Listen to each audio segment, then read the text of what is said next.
안녕하세요. 저는 두 번째 결혼에 정착해 단란한 가정을 꾸리고 살고 있는 재혼녀입니다. 말 그대로 저는 재혼을 했습니다. 다들 재혼에 대해 어떠한 선입견을 가지고 계신지요? 재혼을 포용할 만큼 가치관이 자유로우신 분들 있으실까요? 저는 생각이 좀 자유로운 편입니다. 제가 재혼을 했기 때문에 편드는 거 아니에요. 정말로 재혼이 왜 욕먹어야 되는지 몰라서 그렇습니다. 재혼이 범죄인가요? 왜 재혼 자체만으로 그걸 욕먹어도 마땅한 혼인이라고 보는 걸까요? 불륜도 어쩔 수 없는 인연이라고 개소리를 하는 세상에서 재혼이 왜 고개를 못 들 짓인가요? 단지 앞전 결혼을 실패했기 때문에 저 사람은 하자 있는 게 분명하다라고 생각하는 것도 이젠 그만두고 현실 속도에 따라가는 가치관을 배울 필요가 있지 않나 싶습니다. 재혼을 했기 때문에 겪는 불상사는 얼마든지 감안할 생각으로 재혼을 했지만 결단코 제가 새로 만난 시댁에 굽신거릴 필요는 없지 않습니까? 그런데 시댁에선 저를 자기들 손맛대로 주무르려고 하더라고요. 지금부터 재혼녀라는 이유만으로 제가 어떤 불리한 경험을 하였는지 들려드릴게요. 저는요, 이혼남 이혼녀라는 이유만으로 안 좋은 시선부터 보내는 사람들을 그다지 안 반깁니다. 솔직히 첫 번째 결혼에서 성공적인 인연을 이루었다고 말할 수 있는 사람 몇이나 되겠습니까?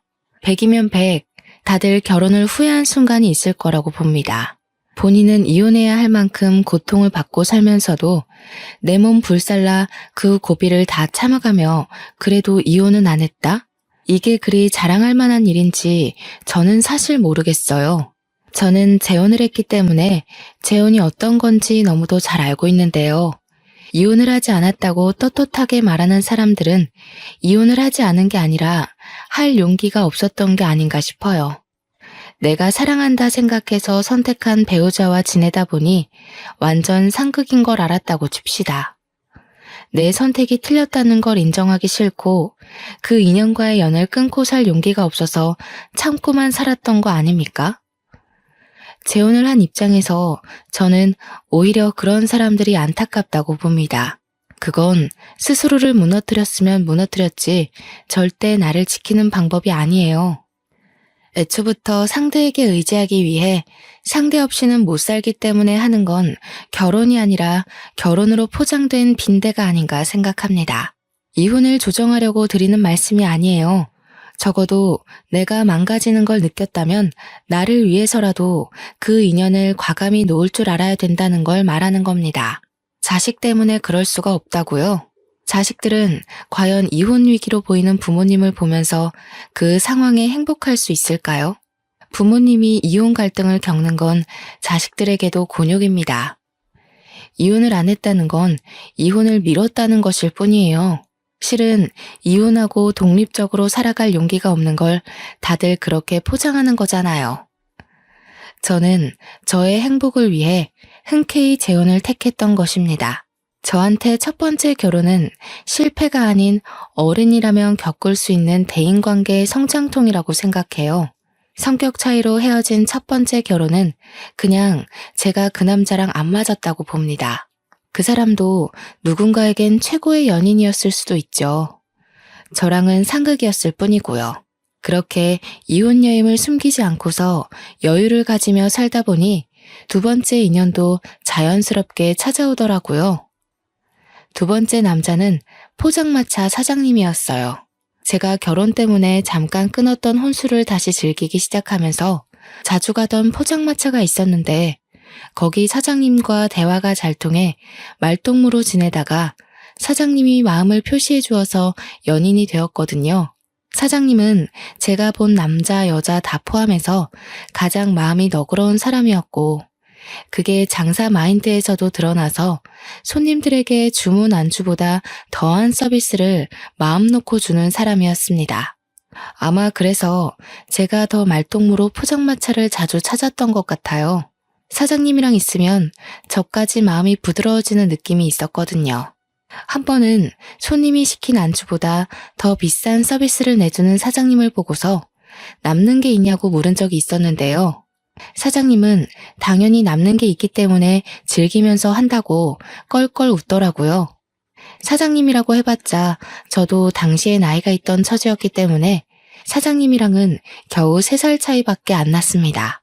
사장님은 퇴근하고도 저와 흔쾌히 술친구가 되어주었는데 그 덕분에 이런저런 얘기를 다 했다 보니까 당연히 제가 이혼한 사정도 다 알고 있었어요. 그럼에도 저를 결혼 상태까지로 봐줬다는 게 고맙다가도 한편으론 미안하기도 했습니다. 제 입장에선 재혼이 죄라고 생각 안 하지만 초혼인 사람 입장에선 상대가 재혼이면 아무래도 자기가 2번째라는 인식을 할 수 있잖아요. 또 배우자와 같이 초혼인 경우와 혼자서 초혼인 경우는 또 완전히 다르니까요. 그래서 저는 만약 다시 결혼하고 싶은 인연을 만난다면 저 같은 돌싱을 만나려고 했습니다. 하지만 제 이혼 이력을 개의치 않아 하며 사람만 보고 끌렸다는 사장님의 고백 덕분에 저 또한 더 넓은 생각까지 갖게 되었어요. 그렇게 결혼한 저는 당연히 시댁과의 반대에 부딪힐 걸 알고 있었습니다. 제가 아무리 재혼에 대한 유연한 생각을 가지고 있다고 하더라도 아직까진 우리나라에서 재혼이 큰 하자잖아요. 더군다나 시부모는 어르신들일 텐데 요즘 젊은 사람들의 생각을 따라갈 수 있을 리 없지 않습니까? 그래요. 그것까지는 이해할 수 있었고 각오도 했습니다.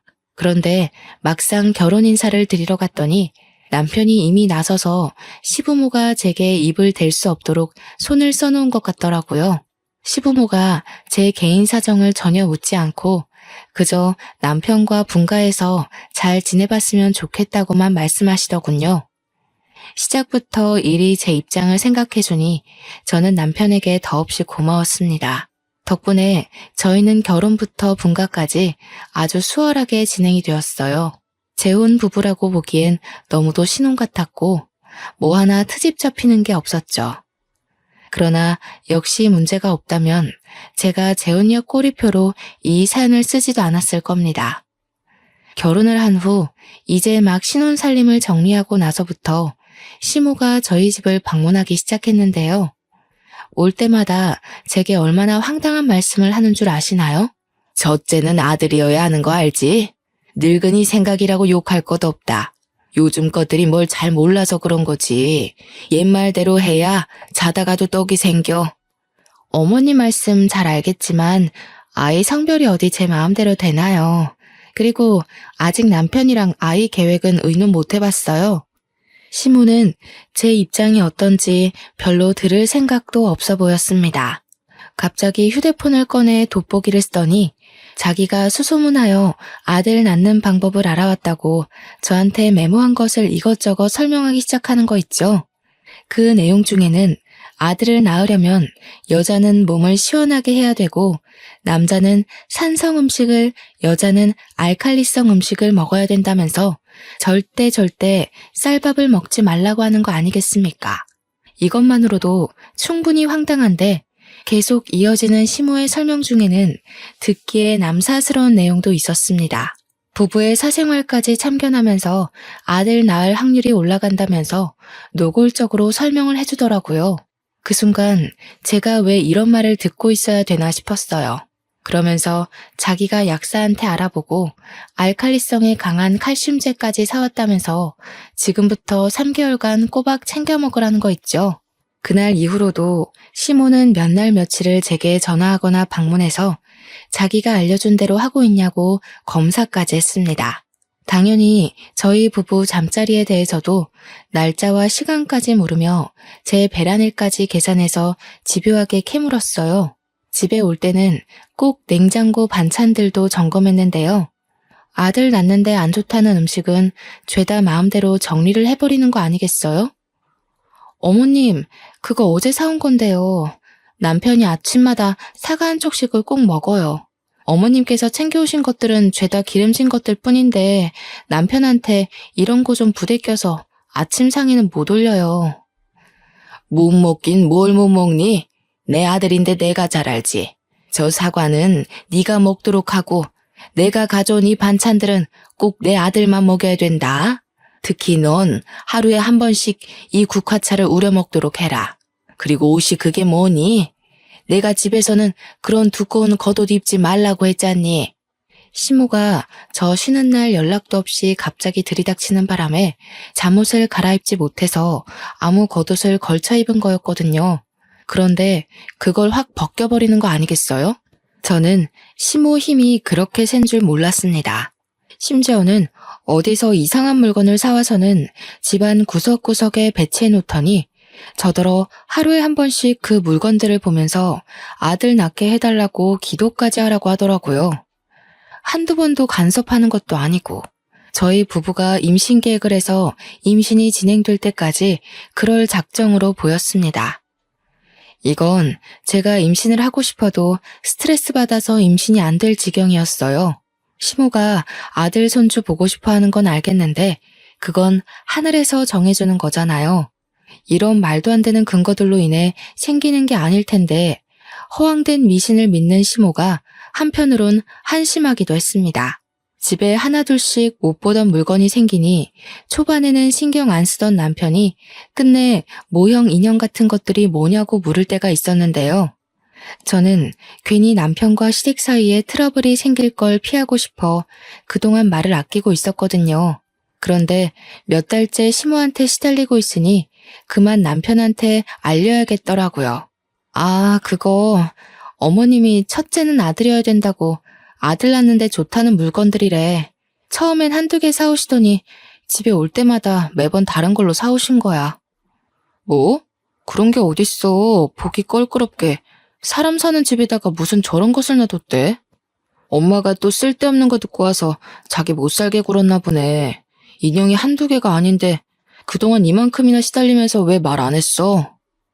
그냥 괜히 자기랑 어머님 사이 불 붙이고 싶지 않아서. 그런데 점점 심해지시니까 좀 곤란하긴 하다. 어머님이 자기 좋아하는 나물 반찬도 다 갖다 버리셨어.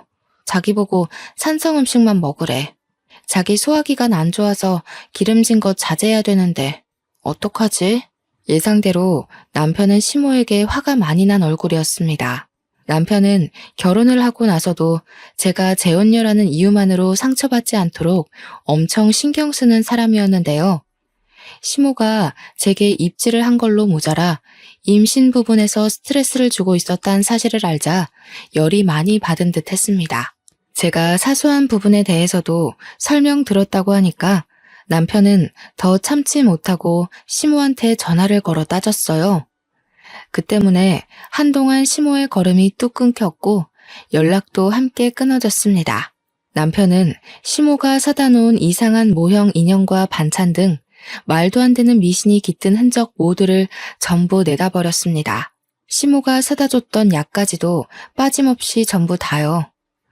남편과 시모가 다툰 것은 마음이 불편했지만 그래도 그것들이 눈에만 안 보이니까 제가 좀 숨을 쉴 수 있겠더라고요. 마음이 평온해졌기 때문일까요? 스트레스의 원흉이 사라지자 놀랍게도 저는 임신을 하게 되었습니다. 임신이 되었을 때까지도 시댁에선 제게 간섭하는 것이 없었어요. 너무 기쁜 나머지 그동안 시모가 저를 피곤하게 했다는 사실을 잠깐 망각하고서 이 사실을 시댁과 친정에 빨리 알렸습니다. 그런데 아니나 다를까 그때부터 시모가 제게 다시 슬슬 입을 대기 시작하는 거 아니겠습니까? 태몽은 누가 꿨니? 어떤 꿈이었어? 너 그동안 내가 시키는 대로 했지? 내가 준 약은 임신하기 전 3개월 정도까진 꾸준히 복용했어야 했는데 똑바로 지켰니? 아, 어머님, 손자 보고 싶은 마음은 알겠는데요. 저희는 그냥 운명에 맡기려고요. 남편도 딸이든 아들이든 상관없이 다 좋다고 했거든요. 그래서 약도 끊은 지 오래됐어요. 아이고, 나 못 산다. 딸은 무슨 딸이야? 안 된다니까 그러네. 내 손주는 무조건 첫째가 아들이어야 돼. 장남이 들어서면 너한테도 좋은 건데 왜 말을 안 듣니? 어머님, 이런 게 고집 부린다고 될 일이 아니잖아요. 딸이든 아들이든 다 제 자식이니까 이제부턴 제가 알아서 할게요. 그리고 어머님 목소리가 너무 크셔서 태교에 많이 안 좋을 것 같아요. 앞으론 신경 꺼주세요. 그때 제 전화통화가 나름 저의 솔직한 감정 표현이었습니다. 시모의 간섭을 듣자마자 지난날의 스트레스까지 겹쳐져 한꺼번에 숨통이 막혔는데 저 때문에 자칫 뱃속의 아이한테까지 피해가 갈까봐 시모를 만나는 것도 싫더라고요. 다행히 남편의 입김 때문에 시모가 저희 집에는 찾아오지 않았어요. 덕분에 저도 시모에게 양해를 구하고는 시댁의 연락은 철저히 외면하며 몸조리에만 신경 썼습니다. 그렇게 태아의 성별을 확인할 수 있는 시기가 다가왔고 병원을 같이 찾은 저와 남편은 뱃속 아이가 딸이라는 사실을 듣게 되었습니다. 아이가 건강하다는 것만으로도 너무 기뻤지만 한편으론 시모의 등살이 걱정되더라고요. 그런데 저와 달리 남편은 정말 많이 행복해했어요. 사실 자기는 딸이 갖고 싶었다고 하면서 자기 꿈이 딸부잣집 아빠가 되는 거래요. 좀 귀엽지 않나요? 남편은 틈만 나면 귀갓길에 딸 물건이나 옷, 인형 등을 사오면서 딸을 맞이할 준비에 한껏 설렘 모습까지 보였습니다. 그런 남편을 보면서 저 또한 두근거렸지만 마음 한구석에는 계속 시모 생각을 놓지 못했어요. 이걸 어떻게 알려야 되나 그 생각 때문에 계속 골머리가 아팠습니다. 결국 산부인과 검진을 한 지 한 달이나 지나서 시모한테 딸이라는 걸 알리게 되었는데요. 그날 제가 시댁을 찾아가서 말씀을 드린 거였습니다. 남편과 시부는 출근을 했던지라 시댁에 같이 없었고 시댁에는 산후조리를 끝내고 온 신우랑 신우의 아들을 안고 있는 시모만 있었습니다. 제 뱃속의 아이가 딸이라는 걸 밝히자마자 시모가 시조카를 바로 내려놓더라고요. 아니나 다를까 눈에 불을 켜고 득달같이 언성을 높였는데 바닥에 놓인 시조카 똥기저귀를 제 얼굴에 던지는 거 아니겠어요? 그러게, 내가 뭐라고 그랬니? 진작에 내 말대로 했으면 아들을 가졌을 거 아니야. 네 신우 봐라. 내가 시키는 대로 했더니 금쪽 같은 아들을 낳은 거 안 보여? 어머님, 도대체 딸이 어떻다고 이러세요? 똑같이 귀한 자식이에요. 그러는 어머님께서 낳은 형님도 딸인 건 마찬가지 아니에요? 장녀 아니에요?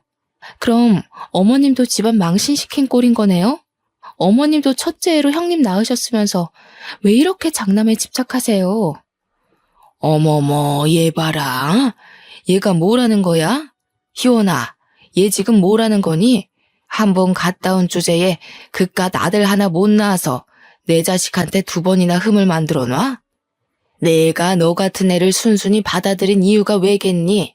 그래도 한번 갔다 왔으면 고분고분 수구릴 줄 알아야지.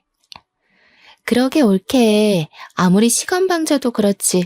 어떻게 시어머니 되는 사람한테 대들어? 전에 시댁에서도 이랬어? 그래서 이혼당한 거지. 역시 재혼하는 사람들이 다 그렇지. 순진한 내 동생 꼬드겨서 다시 살림 한번 펴보려고 한 것 같은데 결국 똑같은 이유로 내 동생한테 이혼당할 거야. 행동 조심해. 아들, 딸 얘기하다가 갑자기 제 재혼 얘기는 왜 나온 거죠? 애초에 아들, 딸 문제로 이런 다툼이 생겼다는 것 자체가 저는 이해할 수 없었어요. 기가 막혀서 저는 참지 않고 신우한테도 대들었습니다. 지금 뭐라고 했냐고, 왜 잘 알지도 못하는 남의 인생사 함부로 말하냐고 고함을 쳤더니 신우는 뻔뻔하게 고개 쳐들고서 저를 비웃는 거 아니겠어요? 그럼 그렇지. 사고 친 인연들 보면 다 불륜녀나 이혼녀, 재혼녀더라.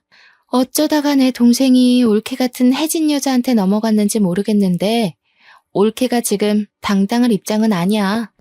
뭐라고요? 혜진 여자? 이 집 사람들은 뭘 얼마나 잘난 삶을 살고 있길래 저한테 그런 식으로 말하는 거예요? 하긴 입에 걸레 문 사람이 잘 살아봤자 얼마나 잘 살아왔겠어요?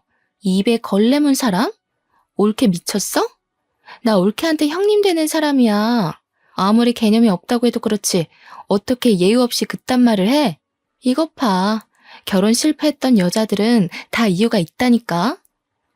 신우가 저를 앞에 두고 막말을 자꾸 하잖아요. 제가 그런 모욕을 듣고 있을 이유가 없지 않습니까? 더 이상 화를 참을 생각도 없던 저는 겨우 1살인 신우 아들 앞에서 신우에게 달려가 머리채를 잡고 흔들었습니다. 옆에서 깜짝 놀라 소리 지르던 시모는 우왕좌왕하다가 당장 남편한테 전화하더라고요. 남편한테 제가 미친 짓 한다고 고자질하기 바빴어요. 저는 남편이 오는 15분가량의 시간 동안 신우와 서로 머리채를 붙잡고 싸움을 멈추지 않았습니다. 그 사이 신우는 정말 입에 담기도 민망한 쌍욕을 무수히 많이 했어요. 아들을 앞에 두고 그러고 싶은지 말도 안 나오더군요. 한참 지지고 못 갔을까 신우가 하필이면 발을 올렸고 그걸 피하느라 신우 머리를 잡고 있던 손을 놓아버렸네요. 그래서 신우는 엉덩방아를 찌으면서 요란하게 넘어졌는데요. 다행히도 때마침 남편이 문을 따고 들어왔고 남편은 들어오자마자 저만 먼저 살폈어요. 조심히 배를 안고 있는 저를 부축해 주었죠. 뭐 하는 짓이야? 이 사람 지금 뱃속에 아기가 있다고. 그걸 아는 사람이 아내를 몰아세운다는 게 정상적인 행동이야? 제발 누나가 책임질 수 있는 행동만 하라고. 뭐야? 지금 누구 편을 드는 거야? 먼저 잡은 건 저 여시가 먼저 그랬어. 내가 계속 당하다가 겨우 뻗은 발이었는데. 저거 분명 버릇 나빠져서 이혼 당한 걸 거야. 너처럼 오냐오냐 다 들어주니까 신우 무서운 줄 모르고 나대잖아. 빨리 제 전 남편 찾아가서 물어봐. 그래, 맞다. 그리고 떨어지면 오히려 잘 된 거 아니니? 그래봤자 들어있는 게 딸일 뿐인데 이참에 다시 아들 준비하면 되고 좋지 뭘. 재혼 꼴이 달고 왔으면 손주라도 우리가 원하는 아들로 낳아야 될 거 아니겠어? 시모와 신우의 막말에 제가 다시 어떻게 해보려고 일어났는데 되레 저는 더 잠자코 있을 수밖에 없었습니다. 남편이 신우한테 다가가 신우의 뺨을 때렸기 때문이죠. 신우는 남편 힘에 밀려서 자기 아들 옆으로 완전히 꼬꾸라져 버렸습니다. 저도 놀랐는데 시모랑 신우는 자기들 핏줄이 그러니까 얼마나 놀랐겠어요. 상종 못할 인간들. 한 번만 더 내 와이프랑 내 딸한테 손대고 입대면 나 그땐 이 집 호적에서 나올 거야. 장남이 뭐 대수야? 장남인 아빠도 내 결혼에 대해서 아무 말도 안 하는데 왜 어줍잖은 당신들이 난리야. 뭐? 아들아, 네가 어떻게 엄마한테 그런 소리를 할 수가 있어? 고작 저런 여자 하나 때문에 엄마를 협박해? 전현이 사주한 거지. 그렇지? 조용히 하세요.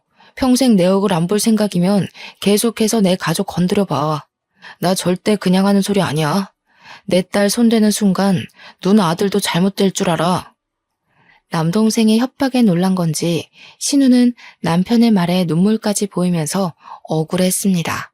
저는 남편의 부축을 받고 그대로 시댁을 빠져나왔어요. 혹시나 싶어 남편이 산부인과로 저를 데려가서 딸아이가 괜찮은지 확인까지 하더라고요.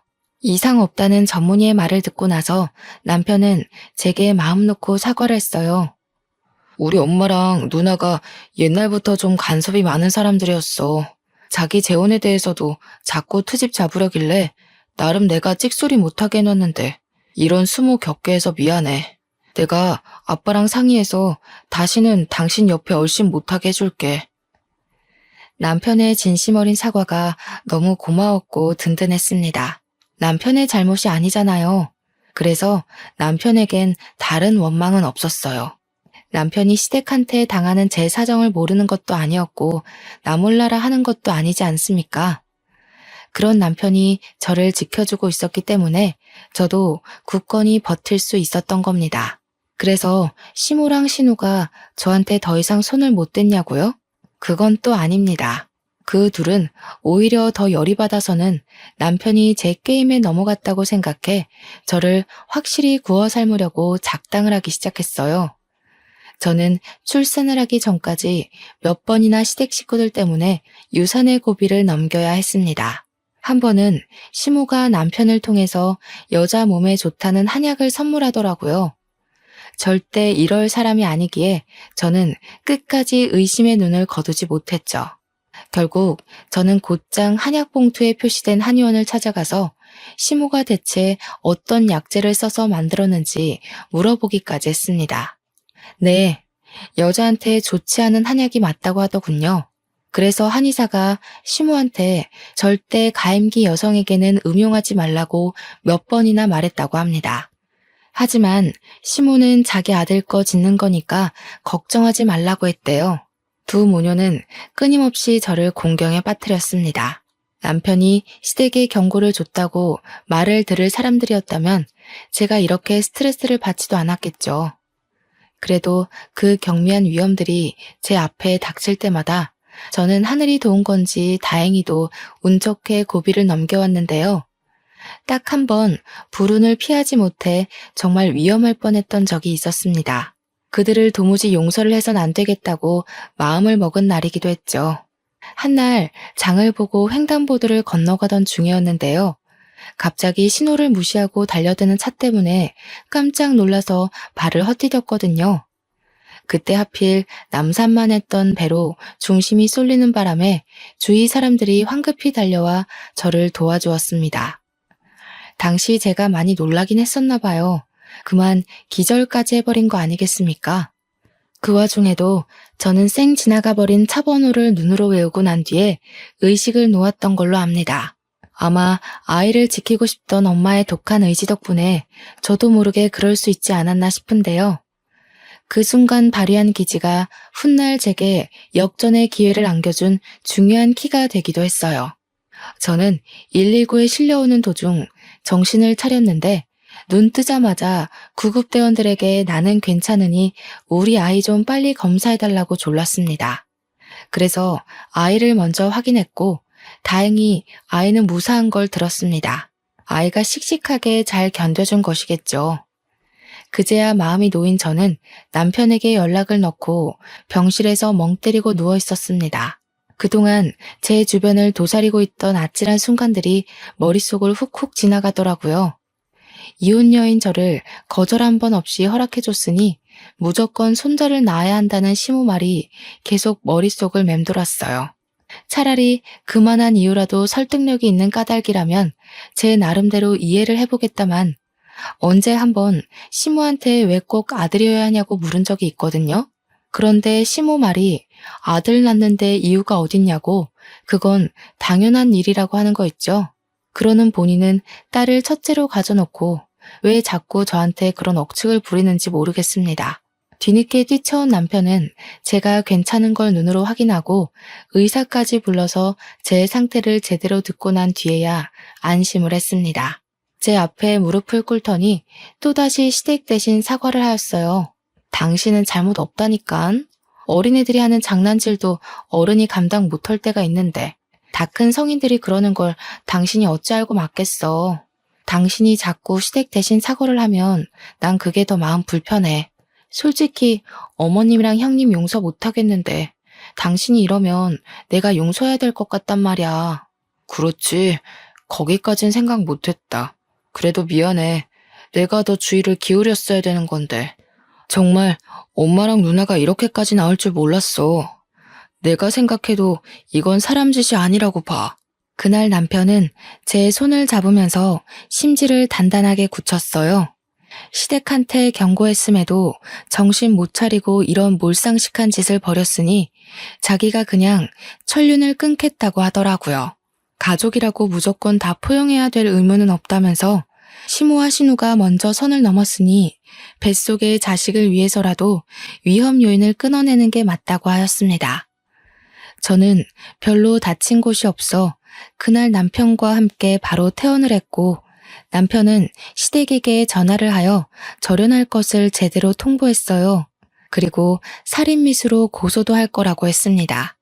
저는 그런 엄벌까진 생각하지 못했는데 남편은 확실히 가족이라고 봐줄 생각이 없어 보이더라고요. 신고하는 데엔 문제 없었어요.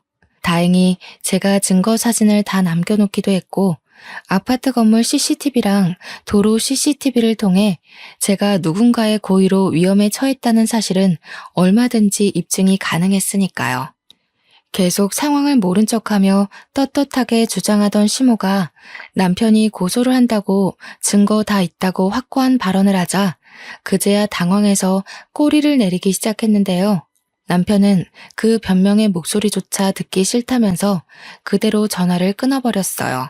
그랬더니 다음날 시모가 신우랑 같이 저희 집에 찾아와서 남편을 붙잡고 늘어지더라고요. 아들아, 정말 이 엄마 마음을 몰라서 그런 거니? 나쁜 뜻은 전혀 없었어. 너랑 새아기가 단단히 오해를 한 거다. 우리는 새아기한테 전혀 해코지할 생각이 아니었어. 그저 서운한 마음을 작게 표현했을 뿐이라고. 그래, 너는 뭐 그런 걸로 가족끼리 고소한 애만에 무섭게 말해? 올케도 다 아니까 그동안 말 안 하고 있었겠지. 안 그래, 올케? 괜히 작은 문제로 일 키우지 말고 그만 화 풀어. 앞으론 안 그러면 되잖아. 여러분들은 이게 과연 사과라고 생각하시나요? 반성의 기미가 있다고 보십니까? 누가 들어도 변명일 뿐이기만 한 발언으로 남편한테 사정을 하고 있으니 남편이 어디 눈 하나 깜빡하겠어요? 당연히 남편은 더 화가 나서 천륜을 끊을 거라고 큰 소리까지 쳤고 또 제가 용서를 안 하면 자기는 평생 시모를 안 보고 산다는 말까지 했습니다. 시겁한 시모가 서둘러 제게 와서 제 손을 잡았는데요. 그 힘에서 얼마나 간절함이 묻어나던지 맞잡은 손이 엄청 아렸습니다. 아가, 내가 다 늙어서 속상한 마음에 애들 장난처럼 표현을 했어. 정말 어떻게 해보려는 의도는 하나도 없었다. 가족끼리 가벼운 장난 정도는 눈 감아줄 수 있지 않니? 어머님은 가족끼리 목숨 가지고 노시나 봐요. 어머님이랑 형님은 제 아이를 노렸겠지만 제 목숨도 두 사람 손에 놀아놨다는 거 제가 정말 몰랐을 거라고 생각하세요? 장난이었다고요? 두 사람은 장난으로 던진 돌일지라도 제게는 매 순간 전쟁통이나 다름없었어요. 안다. 알고 말고. 내가 미처 네 입장까진 생각하지 못했구나. 이렇게 잘못했다고 사과를 하지 않니? 다시는 그런 일 없을 거다. 나 이렇게 우리 아들 안 보고 못 살아. 제발 한 번만 눈 감아주렴. 그래, 올케. 내가 솔직히 좀 심했어. 인정할게. 멀쩡한 내 동생이 한 번 갔다 온 여자한테 장가가는 게 아까워서 그랬어. 엄마가 아들 손자 바라는 것도 나랑 같은 심리야. 미안해. 딸 낳아도 괜찮아. 그러니까 우리 그만 화해하자. 저는 시모도 시모지만 신우의 태도가 정말 어처구니 없었습니다. 시모는 그래도 발을 동동 구르며 저를 붙잡고 울상짓는 신용이라도 했는데 신우는 전혀 아니었거든요. 한눈에 봐도 신우는 자기가 왜 사과를 해야 되는지 모르는 눈빛이었고 고소만큼은 피하기 위해서 어쩔 수 없이 고개 숙이는 느낌이 났어요. 원래부터 좋게 넘어갈 생각은 아니었지만 신우의 반성 없는 꼴을 보니 이 상황을 조용하게 넘어가면 안 될 것 같더라고요. 결국 신우는 자기 무덤 자기가 판 셈이에요. 신우 태도를 보고 제가 제 행동을 결정하려 했는데 신우는 제가 당시 현장을 피바다로 만들도록 화를 돋운 거예요. 저는 자리에서 일어나 잠깐 방에 들어가서 종이봉투 하나를 들고 나왔습니다. 그러고는 신우 발 앞에 패디기를 쳤어요. 제가 횡단보도에서 의식 잃으면서까지 차 번호를 외웠는데요. 조회해보니까 엄청 재미난 사실을 알았지 뭐예요? 형님 그렇게 떳떳하게 아들 낳았다고 자랑하더니 유부남 꼬셔서 낳은 애였어요? 제 말에 신우는 처음으로 크게 당황하면서 입을 어버버거렸습니다.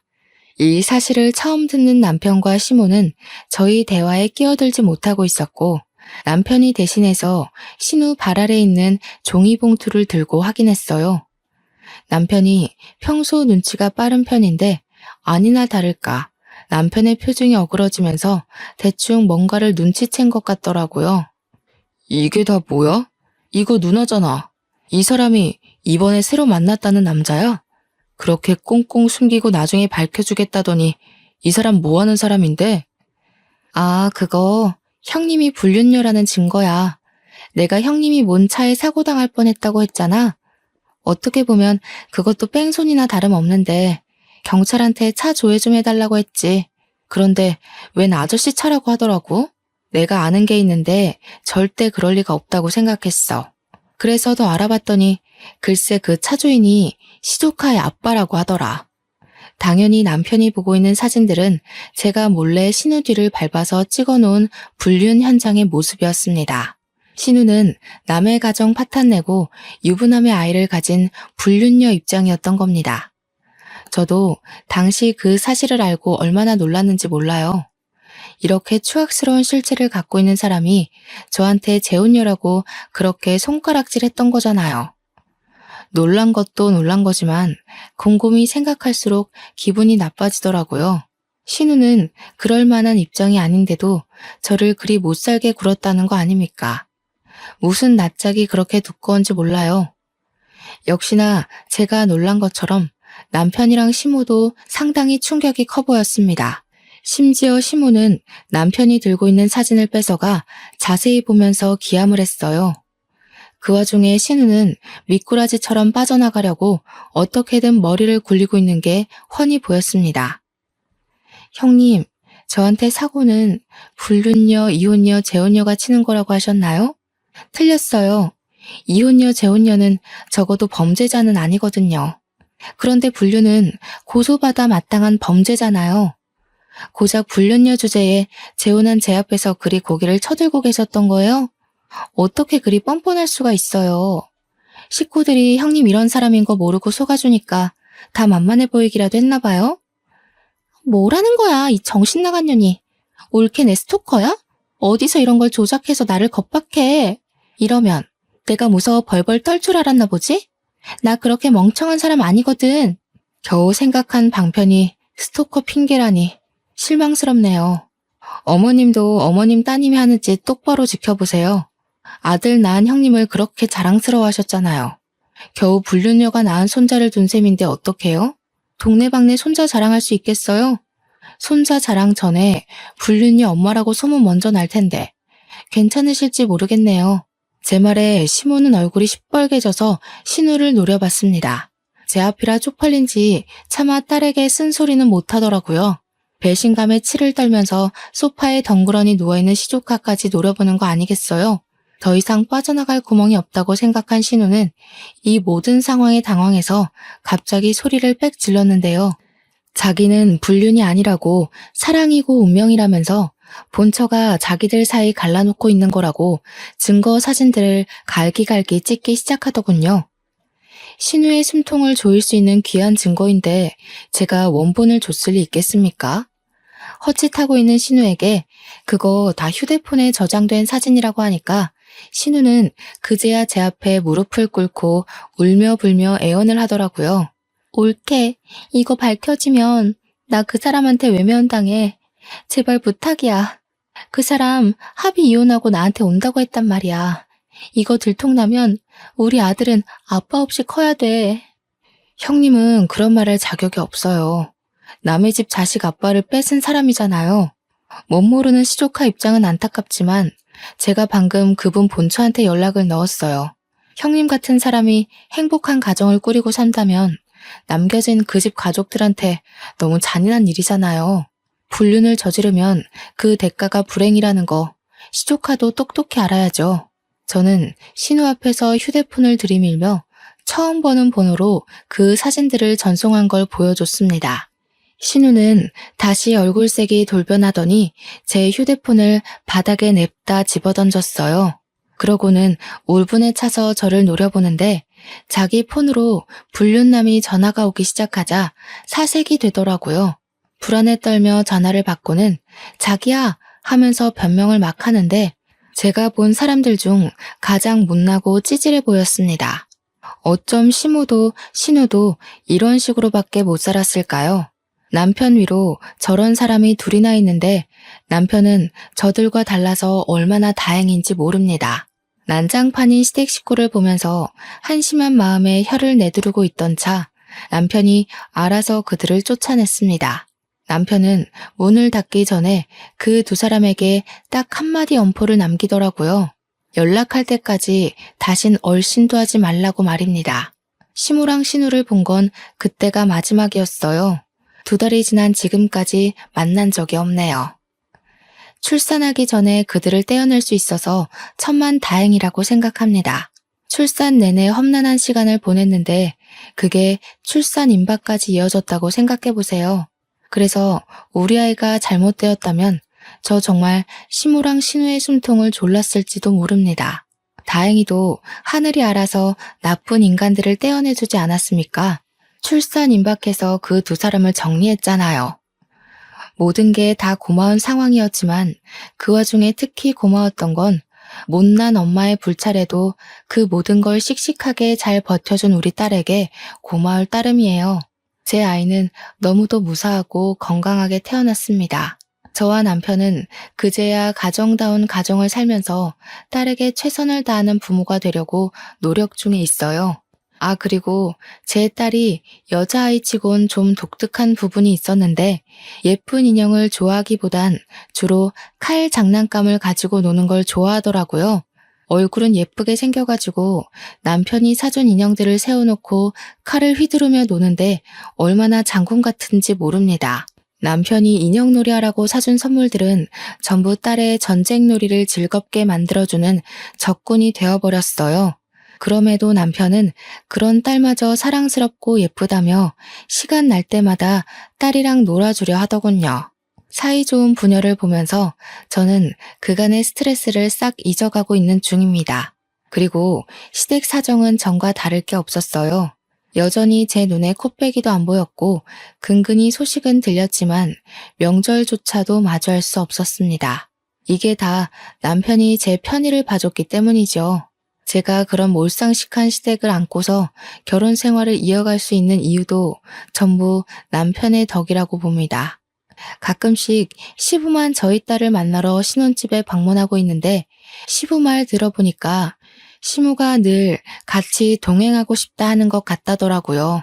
시부가 한 번씩 남편한테 슬쩍 시무 얘기를 물어보곤 하는데 그때마다 남편이 단칼에 거절하는 바람에 시무는 아직도 저희 신혼집 동네조차 못 밟아보는 중입니다.